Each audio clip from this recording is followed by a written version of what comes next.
स्वागत है आप सभी का तौर राजपूत वेल्थ में।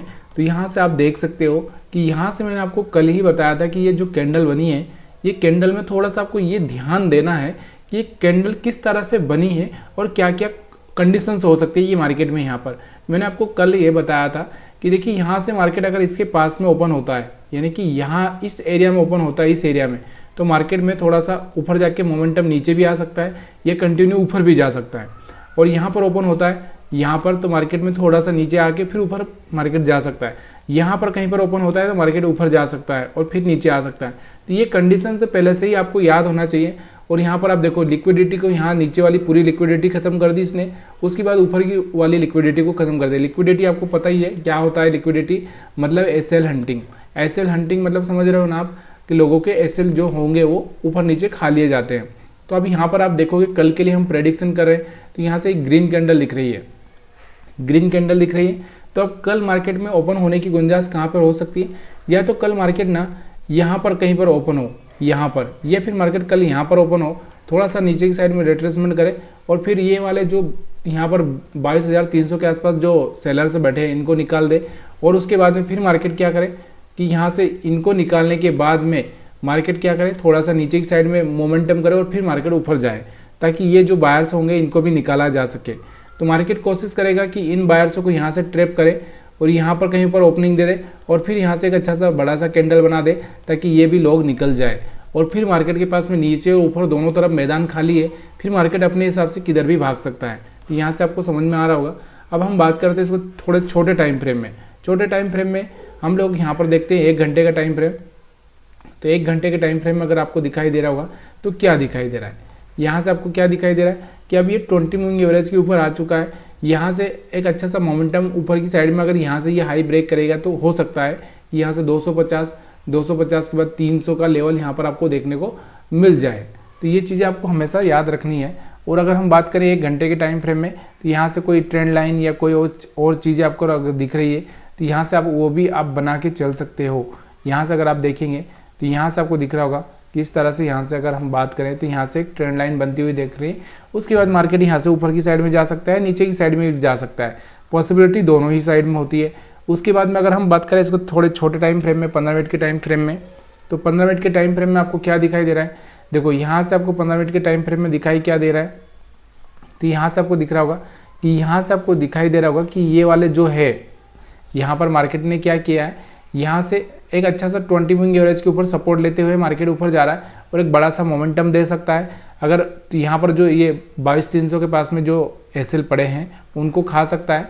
और अगर मार्केट वहाँ से नहीं आया, वहाँ नहीं जा पाया, तो फिर मार्केट क्या करेगा, यहाँ पर 21,900 के आसपास में, 21,950 के आसपास में एसएल पड़े हैं, थोड़ा सा मार्केट इस तरह से घूम के यहाँ पर लिक्विडिटी ग्रैब करके मार्केट नीचे आ सकता है। तो ये पॉसिबिलिटी यहाँ पर आपको बनती हुई दिखाई दे रही है।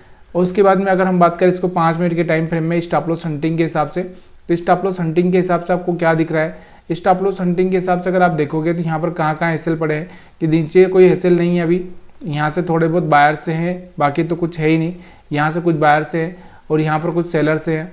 तो यहाँ पर सेलर से और यहाँ पर बायर से, बाकी यहाँ पर छोटे मोटे बायर से यहाँ पर नीचे बार बार आ रहे हैं, निकाले जा रहे हैं मार्केट। मतलब कहने का मतलब ये है कि नीचे की साइड में ज़्यादातर हम लोग एसएल नहीं मान सकते, थोड़े बहुत यहाँ पर जो एसएल पड़े होंगे इन एसएल को खाकर मार्केट क्या है एक बड़ा सा मोमेंटम ऊपर की साइड में दे सकता है। पॉसिबिलिटी तो यही लग रही है, क्योंकि अगर हम देखें तो यहाँ से आप नीचे की साइड में फिर यहाँ पर बहुत नीचे पड़े हुए हैं, तो हो सकता है कि यहाँ से ऊपर के वाले को निपटा दे इन लोगों को और फिर मार्केट यहाँ पर डाउन साइड में दिखाई दे।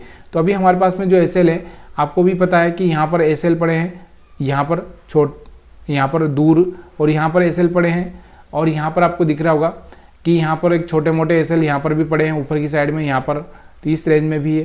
तो ये रेंज आपको दिख रहा होगा कि ये रेंज इधर की साइड में ब्रेक करे तो नीचे की साइड में, अगर ऊपर की साइड में ब्रेक करे तो ऊपर की साइड में आप पैसा बना सकते हैं। तो यहाँ से आपको समझ में आ रहा होगा। अब हम बात करते हैं इसको बैंक निफ्टी के बारे में। तो बैंक निफ्टी का भी हम चार्ट देख ही लेते हैं, बैंक निफ्टी का भी थोड़ा सा एनालिसिस कर लेते हैं। तो बैंक निफ्टी का भी अगर कल के लिए हम एनालिसिस करें तो पहले 1 डे का कैंडल देखते हैं। 1 डे का कैंडल कैसा दिख रहा है यहाँ पर, तो यहाँ से आप देख सकते हो। तो मैंने आपको कल बोला भी था कि देखो मार्केट में ना थोड़ा सा यहाँ पर एक प्रॉब्लम क्या बन चुका है कि यहाँ से आपको एक ये दिख रहा होगा आपको हैमर कैंडल।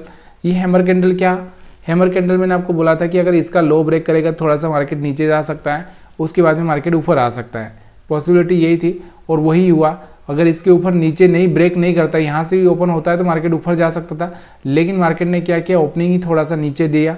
ओपनिंग नीचे देने के बाद में मार्केट ऊपर गया हुआ है। तो यहाँ से अगर आप देखना चाहें तो देख सकते हैं। तो यहाँ से मैं आपको 5 मिनट का चार्ट दिखा देता हूँ, उसके बाद में आपको मैं पूरी तरह से समझाने की कोशिश करूँगा।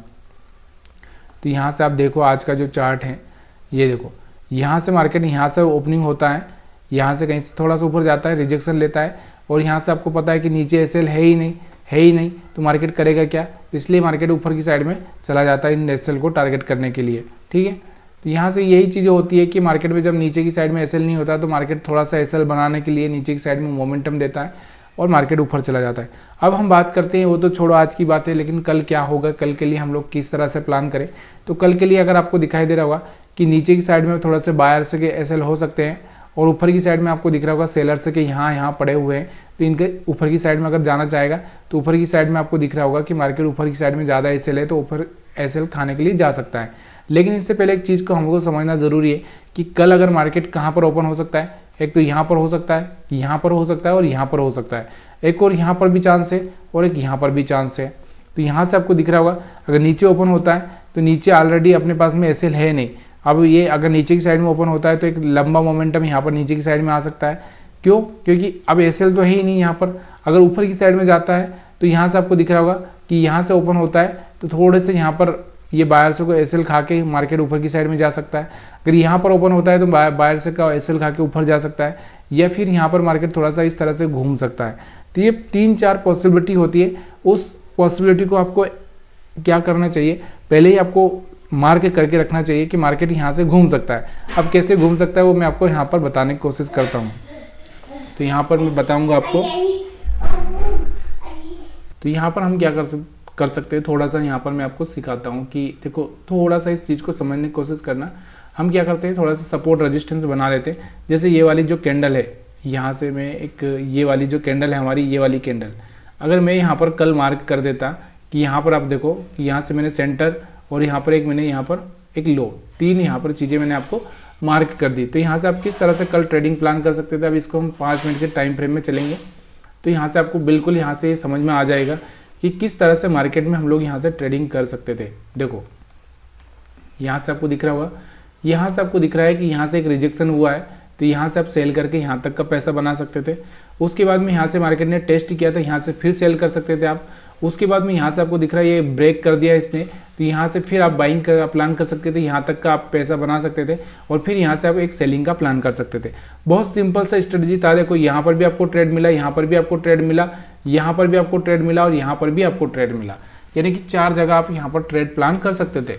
लेकिन देखो ये सब चीज़ें ना थोड़ी सी समझ में आनी चाहिए। अब यहाँ पर आज का जो कैंडल है, मैं यहाँ पर इसको भी मार्क अगर कर दूँ तो यहाँ पर देखो, यहाँ पर मैं आपको थोड़ा सा रियलिटी समझाने की कोशिश कर रहा हूँ। अगर वीडियो पसंद आ रहा है तो प्लीज़ यार लाइक करिए, नहीं आ रहा है तो कोई बात नहीं है। अब हम यहाँ पर क्या करते हैं, तो यहाँ से मैं क्या करता हूँ, इस कैंडल को यहाँ से भी मैं इसका सेंटर में मार्क कर देता हूँ। ठीक है, यहाँ से इसका ये सेंटर हो सकता है। अब कल मार्केट क्या कर सकता है उसके हिसाब से यहाँ पर आपको ट्रेड प्लान करना है। किस तरह से ट्रेड प्लान करना है, अगर आप यहाँ पर 5 मिनट के टाइम फ्रेम में जाओगे तो यहाँ से आपको समझ में आ जाएगा कि भाई मेरे को क्या करना है। ठीक है, तो यहाँ से आपको दिख रहा होगा कि अगर आपको करना क्या है। यहाँ से आप देख सकते हो कि मार्केट अगर यहाँ पर कहीं पर ओपन होता है तो मार्केट यहाँ से एक बार रिजेक्शन ले सकता है, यहाँ पर आ सकता है। ठीक है, अगर मार्केट यहाँ पर कहीं पर ओपन होता है, यहाँ पर कहीं पर, तो मार्केट ऊपर जा सकता है, या फिर यहाँ से ओपन होता है तो नीचे भी आ सकता है। तो दोनों ही टाइम में आपको यहाँ पर कैंडल से देखनी पड़ेगी, कैंडल से कैसी बन रही है। तो यहाँ से दोनों ही कंडीशन से, अगर मार्केट यहाँ पर कहीं पर ओपन होता है तो मार्केट में कंडीशन से यहाँ पर कहीं पर ओपन होता है तो मार्केट यहाँ पर आ सकता है और फिर ऊपर जा सकता है। तो ये इस तरह से आप सपोर्ट रेजिस्टेंस भी अगर बना लिए तो यहाँ से भी आपका काम चल ही जाता है। लेकिन क्या होता है, चलाना ज़रूरी होता है। अब हम बात करते हैं इसके अनदर टाइम फ्रेम में। अनदर टाइम फ्रेम मतलब यहाँ पर 1 घंटे के टाइम फ्रेम में अगर देखें तो यहाँ पर आप देख सकते हो, चलो ये कैंडल यहाँ से आप देख सकते हो कि अभी हमारा जो यहाँ से आपको दिख रहा होगा 20 मूविंग एवरेज के पास में, देखो दूर हो चुका था, पास में गया, फिर से यहाँ से एक रिजेक्शन देखने को मिल सकता है। या फिर मार्केट यहाँ से इसके ऊपर आ सकता है और घूम के फिर यहाँ से एक अच्छा सा मोमेंटम ऊपर की साइड में दे सकता है। जब तक इस कैंडल का हाई ब्रेक ना करे तब तक आप यहाँ पर बाइंग का प्लानिंग नहीं कर सकते, और यहाँ से आपको एक रिजेक्शन देखने को मिले, इसका लो ब्रेक ना करे तब तक आप सेलिंग का प्लान नहीं कर सकते। ठीक है, यहाँ से आपको समझ में आ चुका होगा। 20 मूविंग एवरेज से 15 मिनट के टाइम फ्रेम में अगर हम देखेंगे इसको, तो 15 मिनट के टाइम फ्रेम में आपको दिखाई दे रहा होगा कि यहाँ पर ये देखो, यहाँ पर क्या कर रहा है, यहाँ पर ये इस पर सपोर्ट ले रहा है, इस रेजिस्टेंस, ये मतलब जो हमारा जो सपोर्ट बन चुका है अभी, इस पर पहले नीचे गया, फिर ऊपर आया, फिर सपोर्ट ले रहा है। सपोर्ट लेकर ये यहाँ से ऊपर भी जा सकता है और यहाँ से नीचे भी गिर सकता है। तो आपको याद रखना है कि ये मार्केट कब क्या कोशिश कर रहा है, उस टाइम में आपको वहाँ पर देखना है। ठीक है, इसके बाद में अगर हम बात करें 5 मिनट के टाइम फ्रेम में, 5 मिनट के टाइम फ्रेम में अगर आपको दिख रहा होगा, तो 5 मिनट के टाइम फ्रेम में आपको दिख रहा होगा, क्या दिख रहा है, यहाँ से आपको दिख रहा होगा ये हाई है, ये हाई है, ये हाई है। उसके बाद अगर हम बात करें तो यहाँ से मार्केट ना कोई भी हाई ब्रेक नहीं कर रहा है। जब तक कोई हाई ब्रेक नहीं करेगा तब तक हम बाइंग का अपना मूड चेंज नहीं करेंगे। अब हम बात करते हैं यहाँ पर एसएल हंटिंग की, तो देखो यहाँ पर बायर से के एसएल नीचे की साइड में पड़े होंगे और सेलर से के यहाँ पर पड़े हैं और कुछ सेलर से के यहाँ पर पड़े हैं। मतलब कहने का मतलब क्या है कि ये वाला जो रेंज है वो एक यहाँ पर कल एक अच्छा सा रेंज बन सकता है 46,400 से 46,800 तक। तो यहाँ पर आपको ये रेंज दिख सकता है और इसके बाद अगर मार्केट ऊपर जाता है तो 47,200 तक का भी आपको यहाँ पर मोमेंटम देखने को मिल सकता है। तो कल आपको पता है कि बैंक निफ्टी का एक्सपायरी है, तो इसलिए आपको थोड़ा सा यहाँ पर ये सब समझना बहुत ज़रूरी होता है कि एक्सपायरी पे आप किस तरह से ट्रेडिंग प्लान कर सकते हैं। तो यहाँ से आपको यहाँ पर समझ में आ ही चुका होगा। चलिए थोड़ा सा फिर निफ्टी को भी देख लेते हैं, वीडियो तो लंबा हो ही जाता है अपना जैसे तैसे।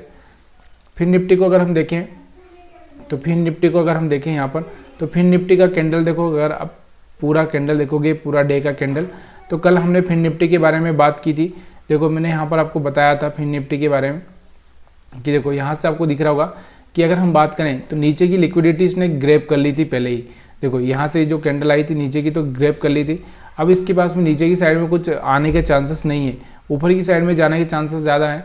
तो यहाँ से आपको दिख रहा होगा, यहाँ से इस कैंडल का देखो, यहाँ से थोड़ा सा मार्केट ऊपर यहाँ से खुलता है, नीचे जाता है, फिर ऊपर चला जाता है। क्यों? क्योंकि इसके पास में एसएल है ही नहीं, बड़ी रेंज है ही नहीं मार्केट में।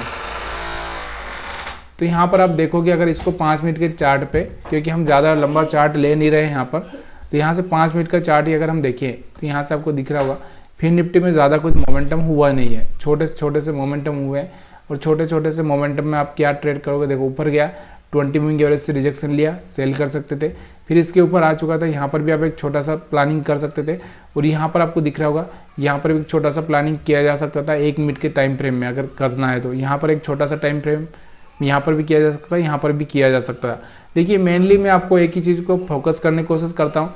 देखिए एसएल हंटिंग को टारगेट कीजिए। एसएल हंटिंग को अगर आप टारगेट करना सीख गए तो यहाँ से पैसा बनाना ईजी हो जाता है। लेकिन अगर एसएल हंटिंग को टारगेट नहीं कर पा रहे तो पैसा बनाना बहुत मुश्किल होगा। तो वीडियो देखने के लिए आप सभी का बहुत बहुत धन्यवाद। वीडियो पसंद आ रहा हो तो लाइक शेयर कमेंट करना मत भूलिएगा। अगर और कोई सुझाव है मेरे लिए तो वो भी आप कमेंट करके बता सकते हैं। तो यहाँ पर आप सभी का फिर से एक बार बहुत बहुत धन्यवाद।